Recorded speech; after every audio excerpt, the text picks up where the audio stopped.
So let's talk about untied states of America. Maybe if you could just outline some of the themes that you were exploring then, because in my notes preparing to talk to you today, it seems like many of the things that you had forecast at the time are happening, and now they're playing out on the streets. It's not just it's not a banking crisis. It's not a financial crisis in the stock market like we had in 2008, 2009.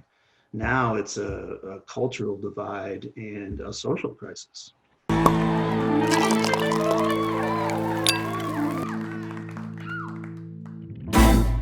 And the pandemic, I know we keep, we always put an asterisk by the pandemic, but the pandemic has really accelerated multiple crises at the same time. Yeah, I think the pandemic is best summarized by Warren Buffett's comment about a lot of things, not just about the pandemic, which is when the tide goes out, you realize who's not wearing a bathing suit. Yeah. And so what the pandemic did is it massively accelerated and showed some of the trends that were already in place. So there was this massive increase in debt. There was this massive increase in inequality. There was this massive increase in societal divisions and in risk-taking in a really stupid way in the financial markets. And so what's fascinating to me is that this was apparent in 2005. So when I wrote The Untied States of America, Polarization, Fracturing, and Our Future, the first comment is, hey, we're going to have a massive financial crisis. It's coming. And we're going to get through that. But the long-term consequences of this are going to be that we're going to polarize and divide each other in our societies and maybe even rip countries apart.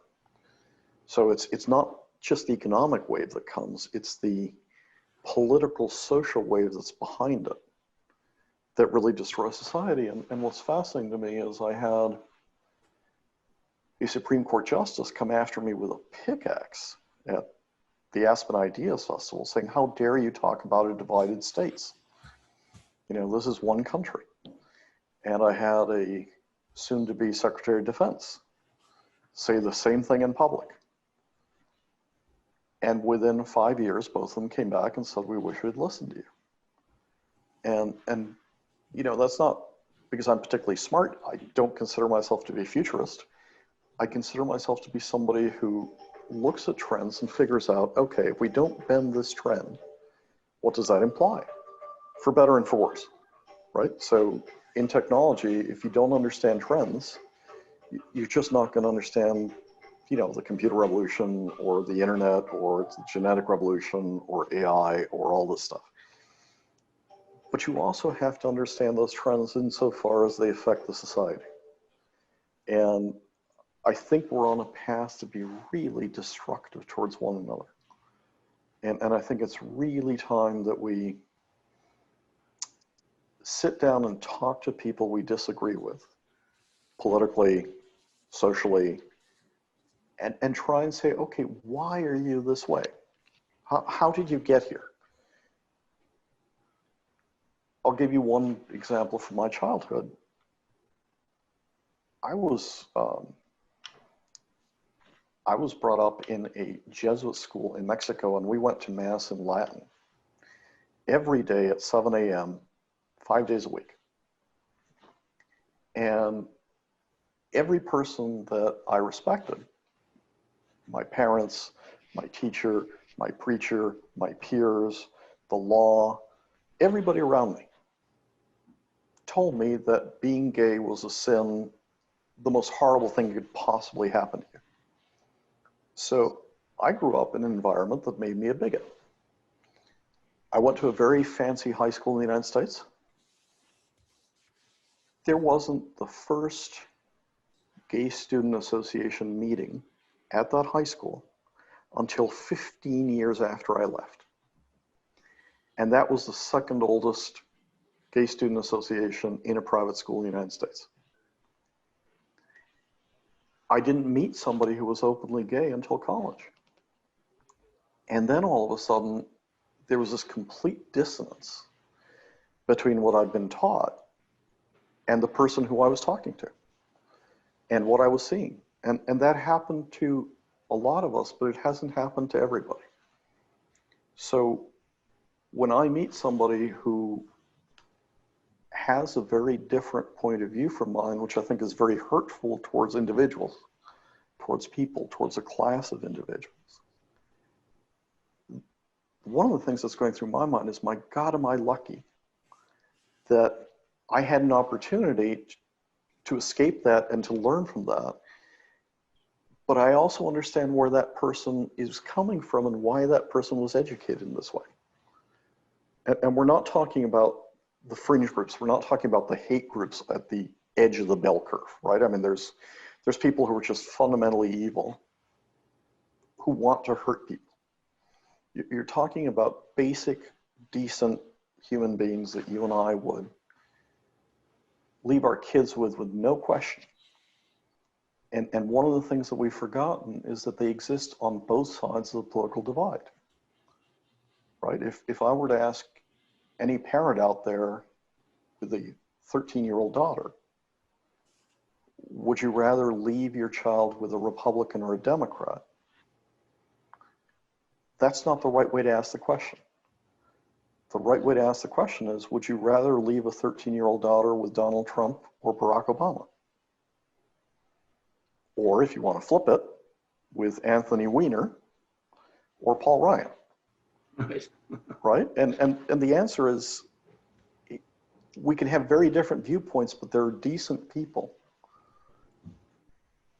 who've had very different experiences on all sides. And the reason why I'm so interested in exploring ethics right now is because as a nation, I think we're acting in a very unethical way towards each other. And I think the most important thing is ethics change over time. And that's a really hard concept for us to understand, because we're all brought up to say, this is right, this is wrong. I know right from wrong. And the answer is no, you don't, right? And the reason why you don't is because technology fundamentally shifts the goalposts on what we consider right and wrong. And let me give you a couple of examples. Let's assume for a second that you brought your dear old grandparents back as 21-year-olds. And so you're sitting around your kitchen table and you're talking to them about sex. And yeah, it's an uncomfortable conversation, but you wouldn't have to explain the mechanics of sex to 21-year-olds 2 generations ago, because likely they were married. They married much younger. The part you would have to explain is, oh, by the way, we can now have sex and not have a child and do so on a consistent basis. And that ability to separate sex from the consequence, from the outcome, is something that generations just didn't take for granted for thousands of years, right? Consistent birth control was not part of the equation. And then there's a second part where you say, hey, do you realize that I can now conceive a child with 2 bodies never touching each other? And you know, you sort of sit there and you go, well, hang on for a second. They used to call that the Immaculate Conception. Right. And now, of course, they call it IVF, right? So in vitro fertilization, you conceive a child with 2 bodies never touching each other. And 2 generations ago, that would be completely weird. And then you say, by the way, I'm going to freeze the eggs and I'm going to have a surrogate mother. And so what's fascinating there is all of a sudden you've decoupled sex from time, because you can have identical twins born 30 years apart, right? And a lot of us, by no means all of us, sort of take that stuff for granted, right? And accept that. Okay, daughter, you're going to go through cancer treatments and it makes a great deal of sense to freeze your eggs. Or you're doing a PhD and you probably want to freeze your eggs because you haven't found the right partner yet, right? So what we take for granted, what many of us take for granted today, would have been absolutely verboten and taboo 2 generations ago. It would have been absolutely wrong. And now we flip that equation to where the majority thinks that is okay.